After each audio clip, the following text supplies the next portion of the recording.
ज्येष्ठ नेते पोपटावा, जगन्नाथ नाना, नामदेव मामा सप्रे, सर्व उमेदवार, धनभाऊ. मला पहिल्यापासून खाली बसून बोलायची सवय. आता उभा राहून बोलायचं म्हणल्यावर थोडा दबाव येतो. दादा घडलेली गोष्ट सांगतो, लोकांना माहित नाही, लोक थोडी दबाव. साधारणतः इलेक्शन जाहीर झालं आणि जाहीर झाल्यानंतर आम्ही नाना आमच्या घरगुती बसलो. घरगुती बसल्यानंतर आम्ही आमच्या पुतण्याला सांगितलं, तू भाजपमध्ये ये. जरी आपल्या खासदारकीला विरोधात काम केलं, आमदारकीला विरोधात काम केलं, पण तू इकडे ये, भाजपचं तू उमेदवारी द्यायची. तुमच्या जेव्हा मी बोललो इकडे ये आणि इकडून उमेदवारी देतो. आमचं नानाचं ऐकलं नाही. त्याच्यानंतर ज्येष्ठ नेते पोपट आबा या ठिकाणी हजर आहेत, की त्यांच्या भाषणात बोलणार आहे. पोपट आबाचं गाणं केलं, आबा तुम्हाला यश आलं तर बघा आणि अनिल आपल्याकडे घ्या. ह्या वार्डामध्ये एक जण उभा करू आणि पलीकडच्या 3 मध्ये एक जण उभा करू. पोपट आबांनी प्रयत्न केला, त्यांना यश आलं नाही. शेवटी मी आमचे गुरु विनायक महाराज गोसाई यांच्याकडे तक्रार केली. ते इथं आले. इथं आल्यानंतर त्यांनी विनंती केली तरी यश आलं नाही. आणि मग आता जर त्याला शेवटच्या क्षणी सांगितलं, मी 1980 पासून आतापर्यंत बबनदादांचं काम करणारा कार्यकर्ता आहे. तो जरी म्हणला उद्या की बाबा मला सहकार्य कर, बबनदादांनी जर दगड उभा केला तर त्याला शेंदूर लावून पाया पडण्याची माझी हिंमत आहे. त्याच्यामुळं त्याच दिवशी विषय तिथं संपला. त्याच्यानंतर तो काय म्हणलं माहितीये का, की मला हिथं द्या आणि दादा आवतीला 3 मध्ये द्या. म्हणलं ज्या माणसाला आपण आतापर्यंत विरोध केला त्या माणसाला तू कशाला नाव घेतो, कोणाला द्यायची ती आम्ही ठरवू ना भाजपची म्हणून. ते त्याच रात्री की दादा साक्षीदारी घेतो आणि मी मारुतीच्या समोर बोलतोय. त्यांनी आमच्या पुतण्यानी दादा आवटीचं नाव घेतलं की त्याला तिकडे द्या मला इथं द्या. आणि त्याच रात्री दादा आवटी आपल्या बाप्पू गोरे आणि वैभव पाचपुते आणि लक्ष्मण अण्णा नलगे यांना घेऊन 1:30 वाजता घेतला. बरोबर आहे का दादा, की मला भाजपमध्ये तिकडे उमेदवारी द्या. दादांनी मला फोन केला, आता काय करायचं. मी म्हणलं उद्या 10 वाजता आपण बसू. जगनाला आम्ही समजे एकत्रित आलो. म्हणलं त्याला उमेदवारी ह्याला घ्या, म्हणजे अनिलला उमेदवारी द्या असं आम्ही म्हणायचो. आणि अनिलला मी शब्द दिलता विकेदादाच्या आणि बबनदादाच्या माध्यमातून की आम्ही उमेदवारी द्यायची जबाबदारी आमची. आणि त्यांनी त्याचं नाव सांगितलं, तो गपचिपच तिकडे निघून गेला. आणि विकेदादा सांगितलं आम्हाला उमेदवार द्या. दादांनी आम्हाला विचारलं काय करायचं. म्हणलं आम्ही समजून बसू, आबा साक्षीदार येतं, दादाला भरून साक्षीदार येतो, बघा इथं जगुना नाही. सर्वजण आम्ही बसलो आणि त्यांना सांगितलं हे काही जमणार नाही. आपले जर लोक, दादाला मी रागात बोललो, दादा आपले लोक तुमच्या वेळेस 277 नगरपालिकेच्या हद्दीत कोणाचंच लीड नाही, तेवढं लीड आवटवाडीने हे नसताना दिले.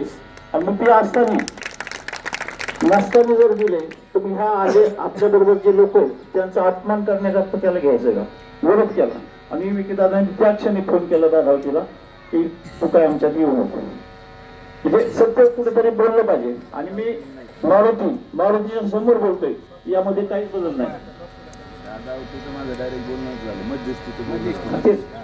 आणि आतापर्यंत 1980 सालापासून, म्हणजे ही तुम्हाला पार्श्वभूमी सांगितली, 1980 सालापासून आवटेवाडी किंवा आवटेवाडीच्या परिसरामध्ये या वार्डमध्ये 9 इलेक्शन विधानसभेचे झाले. 9 इलेक्शन मध्ये 9 निवडणुकांमध्ये बबनदादांना आपण कायम लीड दिलंय. त्याचप्रमाणे 2 ग्रामपंचायत झाल्या, त्यावेळेस ते आपण अपक्ष म्हणून बजरंग आवटीला मतदान केलं आणि त्यावेळेस त्याला सरपंच झाला त्यावेळेस. त्याच्यानंतर नगरपालिका आली 1994 ला, बरोबर आहे गावा. पहिला 25 फक्त शेवके होते आणि 500 आवटी. तरी आम्ही शेवक्याचा नगरसेवक केला. कुणाच्या जेवण, बबनदादांच्या जेवण. आणि त्याच्यापासून आजपर्यंत माझ्यामध्ये कधीही आम्ही आवटेवाडी मागं राहिलेलं नाही. आणि जे इथं आपल्या मुलांना बसण्यासाठी ज्या खोल्या झाल्यात ते बबनदादांच्या आमदार निधीतूनच झाल्यात. जे रस्ते झालेत ते आमदार निधीतून झाले. दादा 5 वर्षापूर्वी आता जे टाकीचं काम चाललंय, दादांनी निधी टाकला होता. पण होतं हे बऱ्याच जाती होतं कधी कधी, तर 2 लाख लिटरची टाकी होती. काही विघ्न संतोषी लोकांनी त्या टाकीचं काम बंद पाडलं, म्हणजे ती शासनाची जागा आहे. आम्ही थोडस शांत बसलो. त्यानंतर तुम्ही आणि दादांनी आता आमच्या 2 लाख लिटरच्या टाकीच्या ऐवजी 5 लाख लिटरची टाकी आणि 7 कोटी रुपये निधी तिथं टाकलाय. आणि आपण सर्वांनी जाऊन पहा की आम्ही बंधन मारतो का खरोखर तुम्ही जाऊन पहा काम जे टाकीचं काम आहे ते हे सुद्धा उभा राहिले, कॉलम सुद्धा उभा राहिले. म्हणजे जर त्यावेळेस झाली असती दादा तर 2 लाख लिटरची झाली असती, आता 5 लाख लिटरची. म्हणजे होते भल्यासाठीच होतं, थोडं लेट झालं, महिलांना थोडस ताण झाला. आता सध्या बी ओरड अशी की पाणी येत नाही, पण आपण समजून घ्या की त्यावेळेस टाकीचं काम कुणी बंद केलं, कशामुळे केलं. ते जर जागा त्या सेवेमध्ये पाणी पुरवठा होतो आणि ती जर समन्वय होतो सामुदायिक म्हणजे असे शासनाची असू नाही तर वर्ग 2ची असू, काय अडचण होती का. ते काम बंद झालं नसतं तर आज पाणी आपल्याला कधीच भेटलं असतं. आता एक वर्षाच्या 7 कोटी रुपये म्हणजे सोपी गोष्ट नाही. त्याचप्रमाणे आता 2.25 कोटी रुपयाचा कोकणगाव रस्ता घेतला, पूर्ण रस्ता झाला चांदखंडगावपर्यंत. त्या रस्त्याने सर्वांना जाणं होत नाही, तर तुम्ही जाऊन पहा. डांबरीकर यांनी जर 2.25 कोटी दिले नसते तर तो रस्ता झाला नसता. त्याचप्रमाणे आता जो आपला आंबेलवाडा कोकणगाव रस्त्यावर येतो तर 2 कोटी आणि 87 लाख रुपयाचं इस्टिमेट दादा तिथून जाऊन आता मंत्रालयात आहे की तुमची जबाबदारी ते फुलाचं. कारण तो पण लहान नाही, तो पण गोडेगाव रोडचा जो रस्ता आहे तो आणि जामखेड रोडचा जो रस्ता आहे तेवढा